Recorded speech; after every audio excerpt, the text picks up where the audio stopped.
20 il sonra. O. Henry. Polis küçə boyu vüqarlı və əzəmətli addımlarla irəliləyirdi. Bu, onun hər zamanki yerişi idi. O, necə göründüyü barədə düşünmürdü. Küçədə onu görən çox az adam var idi. Saat axşam təxminən 10 idi, amma hava soyuq idi. Külək əsirdi və azca yağış yağırdı. O, irəlilədikcə qapıların bağlı olduğundan əmin olmaq üçün onları bir-bir yoxlayır, hərdən bir dayanıb küçənin aşağı və yuxarı hissəsinə nəzər yetirirdi. O, asayişin keşiyində duran, ayıq-sayıq və yaraşıqlı bir polis idi. Şəhərin bu hissəsində insanlar evlərinə tez gedirdilər. Bəzən hansısa bir dükkanın və ya kiçik restoranın işıqları görünürdü. Amma yoxladığı qapıların çoxu saatlar əvvəl bağlanmış iş yerlərinə aid idi. Birdən polis addımlarını yavaşlatdı. Qaranlıq bir mağazanın qapısında bir adam dayanmışdı. Polis ona doğru yaxınlaşanda adam cəld dinləndi. Hər şey qaydasındadır, zabit bəy. Mən bir dostumu gözləyirəm. 20 il əvvəl bu gecə burada görüşəcəyimizə söz vermişdik. Sizə qəribə gəlir, elə deyilmi? Hər şeyin qaydasında olduğuna əmin olmağınız üçün izah edə bilərəm. Təxminən 20 il əvvəl bu mağazanın yerində bir restoran var idi. Böyük Joe Brady'nin restoranı. O, 5 il əvvələ qədər burada idi, polis dedi. Qapının ağzında dayanmış adamın solğun, dördbucaqlı üzü, parlaq gözləri və sağ gözünün yanında kiçik ağ çapığı var idi. Qalstukunda isə böyük bir dəyərli daş parıldayırdı. 20 il əvvəl bu gecə, deyə adam davam etdi. Mən burada Jimmy Wales ilə şam yeməyi yemişdim. O mənim ən yaxın dostum və dünyadakı ən yaxşı insan idi. Biz New Yorkda iki qardaş kimi bir yerdə böyümüşdük. Mənim 18, Jimmy'nin isə 20 yaşı var idi. Ertəsi səhər mən qərbə yola düşməli idim. İş tapmaq və böyük uğurlar qazanmaq istəyirdim. Amma Jimmy'ni New Yorkdan çıxarmaq mümkün değildi. O düşünürdü ki, dünya üzərində yeganə yer buradır. Həmin gecə razılaşdıq ki, tam 20 ildən sonra yenidən burada görüşəcəyik.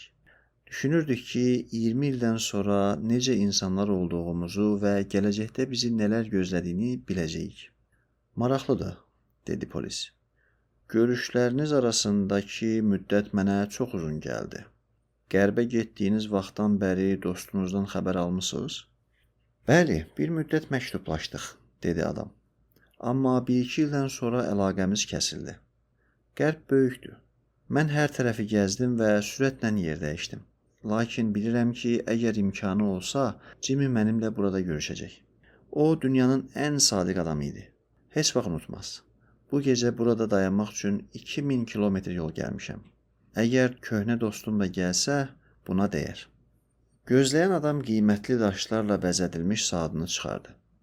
Ona 3 dəqiqə qalır, dedi. Restoranın qapısında sağollaşanda saat tam 10 idi. Qərbdə uğur qazana bildinizmi? Deyə polis soruşdu. Əlbəttə. Ümid edirəm ki, Jimmy də heç olmasa mənim qazandığımın yarısına nail olub. Jimmy biraz ləng adam idi. Mən isə uğur qazanmaq üçün mübarizə aparmalı oldum. New Yorkda insan çox dəyişmir, amma qərbdə əldə etdiklərin üçün mübarizə aparmağı öyrənirsən. Polis 1-2 addım atdı. Mən yoluma davam edeyim, dedi. Ümid edirəm ki, dostunuz gəlib çıxır. Əgər saat 10-da burada olmasa gedəcəksiniz? Xeyr, dedi o bir adam. Ən azı yarım saat gözləyəcəm. Əgər Jimmy sağdırsa, o vaxta qədər mütləq gələcək. Gecəniz xeyrə, zabit bəy. Gecəniz xeyrə, deyən polis yol boyu qapıları yoxlayaraq uzaqlaşdı. Yağış güclənmişdi, külək isə daha sərt əsirdi.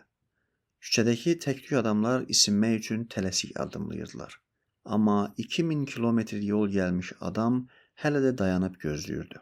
Belə bir görüşün baş tutacağı qəti olmasa da o gözləyirdi.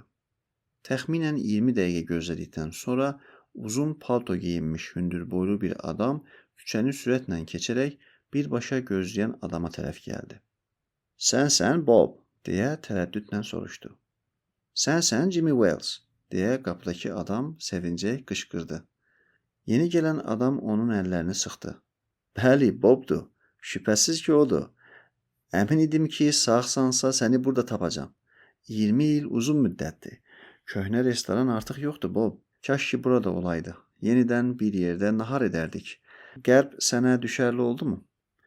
Mənə istədiyim hər şeyi verdi. Amma sən çox dəyişmisən, Jimmy. Sənin bu qədər hündür olduğunu xatırlamıram. Hə, 20 yaşımdan sonra biraz boy atdım. New Yorkda işlərin necədir, Jimmy? Pis deyil. Şəhər idarəsində işləyirəm. Gəl gedək, Bob. Tanıdığım bir yer var. Orada oturub köhnə günlərdən doyunca söhbət edərik. İki dost qol-qola küçə boyu addımlamağa başladılar. Qərbdən gələn adam öz həyat hekayəsini danışmağa başlamışdı. Paltosunun yaxalığını qulaqlarına qədər qaldırmış digəri isə maraqla qulaq asırdı. Döngədə elektrik işıqları ilə işıqlandırılmış bir mağaza var idi. Oraya çatanda hər ikisi eyni anda bir-birinin üzünə baxdı. Qərbdən gələn adam qəfil dayandı və qolunu geri çəkdi. Sən Jimmy deyilsən, dedi.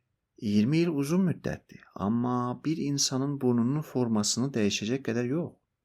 Bəzən yaxşı bir adamı pis bir adama çevirmək üçün kifayətdir, deyə hündürboylu adam bildirdi.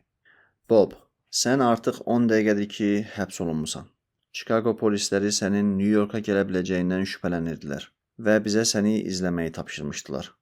Müqavimət göstərmədən məndən gəlsən yaxşı olar. Amma əvvəlcə sənə verilmiş bir məktub var. Burada oxuya bilərsən. Wells adlı polisdəndir. Qərbdən gələn adam kiçik kağız parçasını açdı. Oxumağa başlayanda əlləri biraz əsməyə başladı. Bob, mən vaxtında gəlmişdim. Chicago polisinin axtardığı adamın üzünü gördüm. Səni özüm həbs etmək istəmədim.